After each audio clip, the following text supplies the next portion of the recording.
Okay, for those who over the years have followed my chimney pipe rocket stove, I'm trying something different this year.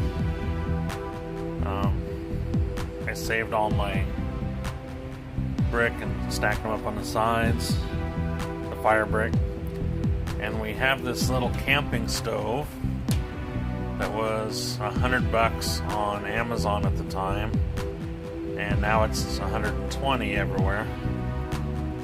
And what we did is we took, and you probably can't see it because of the light, but in the back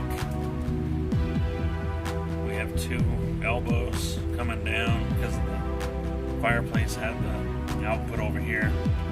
I didn't want to cut another hole at this time, but what we did is we took a cap for a 6-inch pipe and we flipped it upside down, and then we made the 3-inch hole in the middle. We pretty much drew the circle of the pipe that came with this camping stove, and we drew a snowflake shape of sorts in the middle and cut outward with a Dremel. Drilled little holes at the end to make sure that we didn't overcut, and bent all those ears up. Had to cut some of the ears in half to get the circle a little rounder, and that sucker is on there so tight you can't get it off. It would require a couple of pry bars to get it off. So what we have is, I have this thing open right now. It has a 16-inch deep firebox. It's not rated for homes, so I'm being very careful. It's inside of a fireplace, and it has lots of room around it. So I stacked all the fire brick with gaps in between some of them so heat gets into them, and they get pretty hot. This stove is actually heating as good as my first rocket stove that I posted.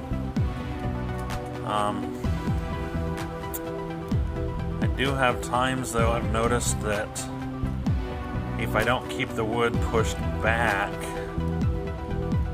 that it tends to, you can tend to smell the smoke. And if you start the fire too fast with this big opening and that little 3-inch chimney, you'll get a little bit of smoke too in the house. Not much, just enough that it smells. So what I've noticed is it seems to burn best if you don't close the door all the way. You close the door but don't latch it, so it just kind of has a gap. It has an upper and a lower damper in the front, and the pipe had a damper, but that's not in there right now. I'm trying to think of a way to do it with this configuration. But I noticed that in the evening, after it has a bed of coals in there, I can close this door and leave those two dampers or air intakes open in the front. If I close one, it seems to smother the fire a bit too much. If I leave them both open, it seems to keep the coals glowing for quite a while. This brick, and between the brick and that, it'll hold heat for 2 or 3 hours after the fire's out. And all we're burning at this time is old pallet wood. It's cut up, and I try to keep, as the wood burns and as I check it, I check it like I'm used to the rocket stove, so I check it more often than I have to.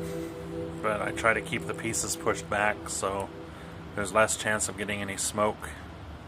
So the only thing this is missing to make it more legal is a fresh air intake. But we have this large dog door in our front door of our house that in the winter lets in too much cold air. But when this is running, I open that up and we have plenty of cool air coming in. and this will overpower that air and produce enough heat. Let me get my thermometer and take a look here at what we're running at right now.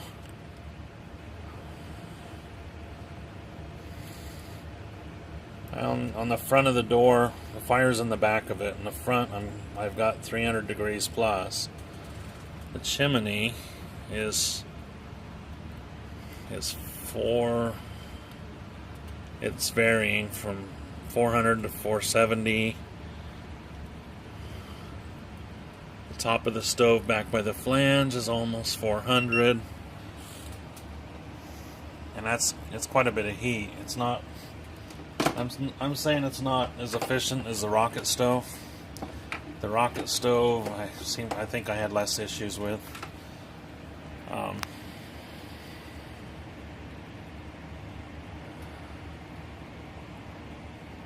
So we're gonna try this year. I got some trees that we fell that I need to burn up anyway. So we're gonna use this. It gives me a bigger firebox. And if this works out, then we might see if we can do a hybrid. Like, I'm thinking a rocket stove adaptation to the front of this, so the heat goes into the firebox and radiates there. So you'd have the J tube on the front. That would be a removable piece, so when you just wanted to run it as a stove, you could do that. You could put the rocket stove part on there and just blaze some heat through there.